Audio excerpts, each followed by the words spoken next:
ISO 20022, cryptocurrency, the next big wave. So, breaking news. As of yesterday, when we hit midnight UTC time and midnight in Eastern Standard Time, ISO 222 messenger system is now the standard around the world. And in more breaking news, Citigroup and Swift system, they have both actually been able to have pilot programs that are successful transferring crypto to fiat and fiat to crypto. This is huge. Citigroup is one of the biggest banks in the world. This is like the world's city, comparable to HSBC, which are huge global banks.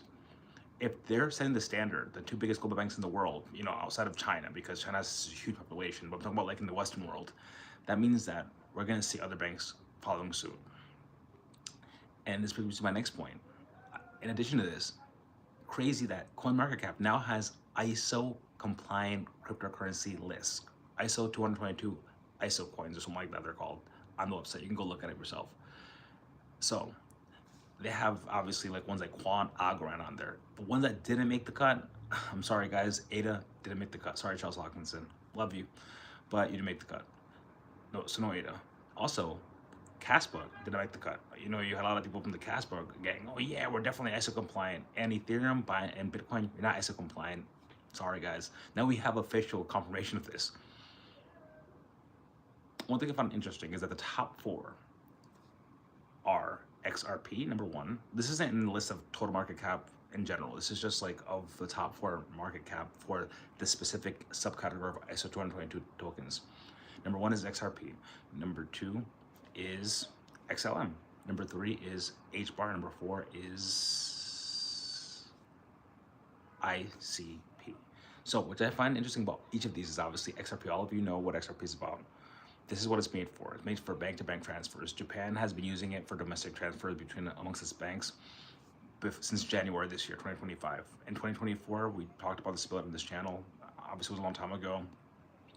Others have talked about the fact that Japan wanted to have all its banks using XRP for remittance transfers amongst the banks domestically by the end of 2025. We're almost here. So I'm guessing every single bank in Japan is using it, or that ones that can, according to the national charter.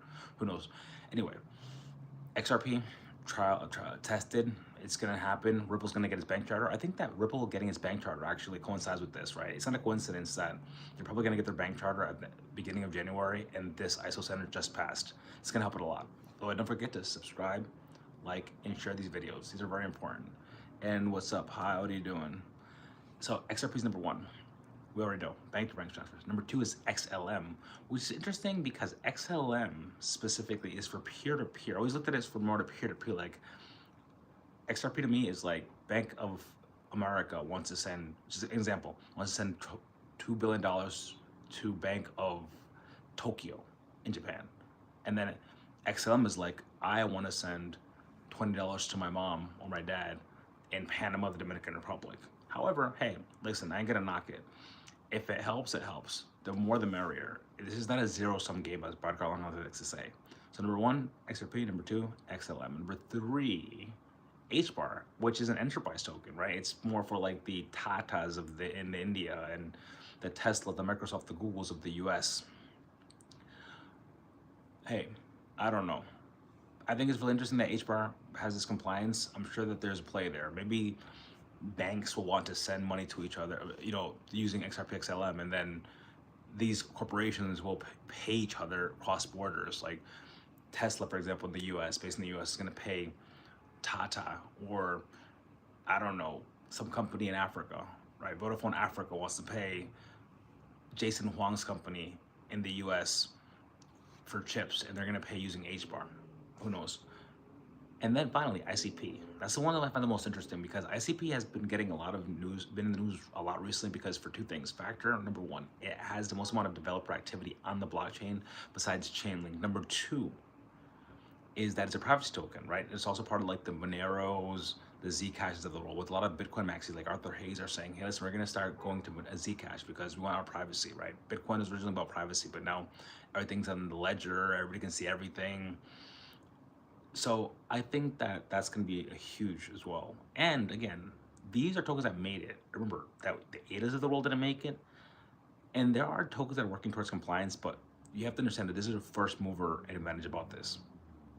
The best example of first mover advantage is that XLM was founded by people that left XRP because they didn't like the way Garlinghouse and team were doing things, so they founded their own systems, and they're now number 2 on the list, not number 1. They obviously tweaked it a little bit, but not financial advice. Do your own research. These are the days that things are kind of down and things are starting to look better. These are the days you want to make sure that you're in the right place, right? Not all plays are going to do well, but you're in the right place. Deepin was last year. People were like, it's going to be the biggest thing ever this year. Deepin is like, you put systems in your car, a machine, and then you ride around and you map out the area for them, and they pay you back in cryptocurrency, like decentralized Deepin, decentralized infrastructure. That wasn't a play. However, this ISO20022, it's happening right now. Like midnight last night, it happened. It's not like if it's happened. Citigroup, Swift system, like basically piloting cryptocurrency to fiat to cryptocurrency payments in their internal systems, not peer-to-peer, internal systems. This is happening. Hey, everybody coming in. So make sure that you're in the right place. Call the play, run the play. I cannot tell you what to do. I cannot give you financial advice. I'm not a financial. I cannot offer you financial advice.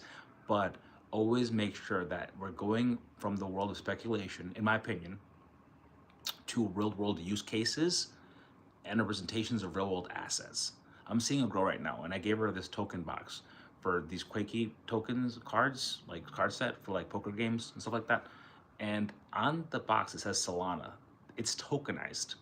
If you can tokenize actual real-world assets onto the blockchain, that is something that you want to be involved in. This is something that will have activity in the blockchain, will attract investors.